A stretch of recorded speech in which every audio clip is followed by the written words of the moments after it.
শিক্ষণীয় একটা প্রশ্ন, যেটা সবার জন্য প্রয়োজন। অনেকে অনেক রকম দাড়ি রাখেন, কেউ ছোট ছোট রাখেন, যেটা দাড়ি দূর থেকে হালকা বোঝা যায় কিন্তু বড় না, ছোট ছোট। অনেকে আবার দেখা যায় এদিকে একেবারে সিপাই ফেলছে, এদিকে একটু আছে, অনেকে আবার সব দিকেই লম্বা, মুজ সহ লম্বা। তো কোন ধরনের দাড়ি রাখলে উনি সোয়াব পাবেন বা সুন্নত আদায় হবে, এই হলো ওনার প্রশ্ন। তো এটা একটা ইজি বিষয়, আপনারা মনে রাখবেন। দাড়ি রাখার সর্বনিম্ন সীমানা হলো এক মুষ্টি। এক মুষ্টির বাইরে যদি হয় ওগুলি আপনি কাটতে পারবেন, আর যদি এক মুষ্টির বাইরেও আপনি রাখেন তাও নিষেধ না, কিন্তু এক মুষ্টি পর্যন্ত সর্বনিম্ন আপনি রাখতে পারবেন। মনে রাখবেন কথাগুলো।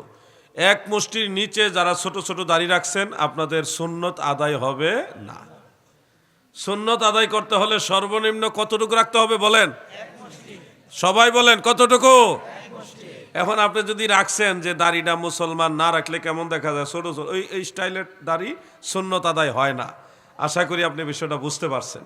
আর দাড়ির ক্ষেত্রে আরেকটা বিষয়, তিরমিজি শরীফের একটা রেওয়ায়েত আছে, কেউ চাইলে এই ডান বামের দাড়িগুলি ছোট করতে পারবে, কিন্তু এদিকেরটা ছোট করা যাবে না। আমার পরামর্শ হলো, দয়াল নবী রাসূল পাক সাল্লাল্লাহু আলাইহি ওয়াসাল্লামের সুন্নত, নবীজি কখনো দাড়িকে ডাইনে বামে এইভাবে একেবারে ছোট করে রাখেন নাই। নবীজি বলতে তোমরা দাড়িকে ছেড়ে দাও, দাড়িকে ছেড়ে দাও। এই যে দেখেন কত সুন্দর লাগে চেহারাটা, চেহারা সৌন্দর্য তো বাইরে গেছে দাড়ির কারণে, সুবহানাল্লাহ।